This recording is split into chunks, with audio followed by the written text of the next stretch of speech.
അമ്മേ ശരണം ദേവി ശരണം.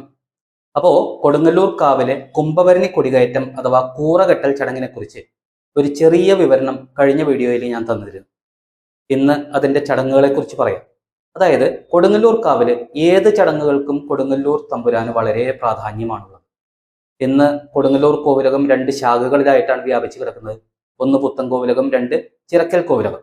മുണ്ടനാട് ഭവദാസൻ നമ്പൂതിരിയുടെയും പുത്തൻ കോവിലകം കുഞ്ഞുകുട്ടി തമ്പുരാട്ടിയുടെയും മകനായ കുഞ്ഞുണ്ണി രാജയാണ് ഇപ്പോൾ കൊടുങ്ങല്ലൂർ വലിയ തമ്പുരാന്റെ സ്ഥാനം അലങ്കരിക്കുന്നത്. കുംഭഭരണി കൊടികയറ്റത്തിന്റെ അവകാശി എന്ന് പറയുന്നത് മലയൻ തട്ടാനാണ്. അതുകൊണ്ട് തന്നെ കൊടികയറ്റത്തിന് മുൻപത്തെ ദിവസം മലയൻ തട്ടാൻ കോവിലകത്ത് പോയി വലിയ തമ്പുരാനെ കണ്ട് തിരുമുൽ കാഴ്ച കഴിച്ച് കൊടി കയറുവാനുള്ള അനുവാദം വാങ്ങിക്കുന്നു. ആ സമയം തമ്പുരാൻ ചടങ്ങിന് ധരിക്കാനുള്ള 2 പവിഴമാലകൾ മലയൻ തട്ടാന് നൽകുന്നു. ഇവ ധരിച്ചു വേണം മലയൻ തട്ടാൻ കുംഭഭരണി ദിവസം ചടങ്ങുകൾ നടത്താൻ. അത് നിർബന്ധമാണ്. കൂറകെട്ടലിന് മുൻപുള്ള ചടങ്ങ് നടത്താൻ 2 പേരാണ് വേണ്ടത്. അതില് കാരണവർ പവിഴവും സ്വർണമണികളും കൂടിച്ചേർന്ന മാലയും അനന്തരവൻ പവിഴം മാത്രമുള്ള മാലയും ധരിക്കണം എന്നതാണ് നിയമം. ഇവരുടെ തറവാട്ടിൽ നിന്ന് അവിടെ സമർപ്പിക്കാനുള്ള പട്ടും താലിയും ചെണ്ടമേളങ്ങളുടെ അകമ്പടിയോട് കൂടിയിട്ടൊക്കെയാണ് വരുന്നത്. ഈ മാലകൾ ധരിച്ച് മലയൻ തട്ടാൻ കൊടിക്കൂറയും സ്വർണത്താലിയും കയ്യിലേന്തി അനന്തരവൻ കയ്യിൽ ഒരു മണിയും കിലുക്കി കാവിന് വടക്കേ നടയിൽ നിന്ന് ആരംഭിച്ച് 3 പ്രദക്ഷിണം വെച്ച് കൊടിക്കൂറയും സ്വർണത്താലിയും വടക്കേ നടയിലെ കോഴിക്കല്ലിൽ സമർപ്പിക്കുന്നു. അന്നേ ദിവസം പതിവ് പോലെ രാവിലെ 4 മണിക്ക് നട തുറന്ന് ഭക്തർക്ക് ദർശനം അനുവദിക്കും. എങ്കിലും ഈ ചടങ്ങ് നടക്കുന്ന സമയത്ത് കാവിന്റെ എല്ലാ നടകളും അടച്ച് ഭക്തരെ പ്രദക്ഷിണ വഴിക്ക് പുറത്തു നിർത്തും. മാത്രമല്ല, കാവിലെ അഭിഷേകം, മറ്റ് പൂജകളെല്ലാം ഈ ചടങ്ങിന് ശേഷം മാത്രമേ ആരംഭിക്കത്തുള്ളൂ.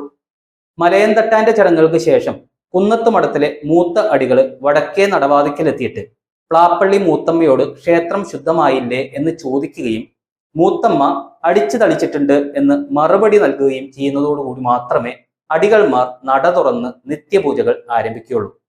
പക്ഷേ ക്ഷേത്രം ശുദ്ധമാക്കുന്നതിന് പുണ്യാഹം തുടങ്ങിയ കർമ്മങ്ങളൊന്നും നടത്താറില്ല കേട്ടോ. കൂറകെട്ടൽ ചടങ്ങുകൾ കഴിഞ്ഞാൽ മലയൻ തട്ടാൻ ചടങ്ങുകൾ കഴിഞ്ഞ വിവരം തമ്പുരാനെ ധരിപ്പിക്കുകയും 2 പവിഴമാലകളും, അതായത് നേരത്തെ വാങ്ങിയിരിക്കുന്ന ആ 2 പവിഴമാലകളും തിരികെ ഏൽപ്പിക്കുകയും വേണം. ആ അവസരത്തില് തമ്പുരാൻ അവർക്ക് ഓണപ്പുടവയും നൽകുന്നു.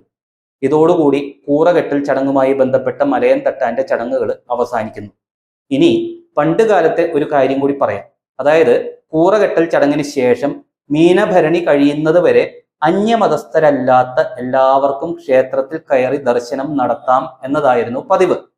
മാത്രമല്ല, ഏതെങ്കിലും അയിത്ത ജാതിക്കാർ കയറി എന്ന് പറഞ്ഞാൽ പറഞ്ഞ ആള് തന്നെ പുണ്യാഹത്തിനുള്ള പണം ദേവസ്വത്തിൽ കെട്ടിവെക്കണം എന്നുള്ളതായിരുന്നു വ്യവസ്ഥ. ഇതൊക്കെ ക്ഷേത്രപ്രവേശനത്തിന് മുൻപ് എന്നല്ല, അതിനെക്കുറിച്ച് ചിന്തിക്കുക പോലും ചെയ്യാത്ത കാലത്തായിരുന്നു എന്നോർക്കണം.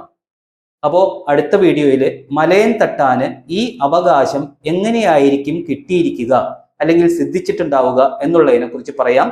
അപ്പോൾ നന്ദി, നമസ്കാരം.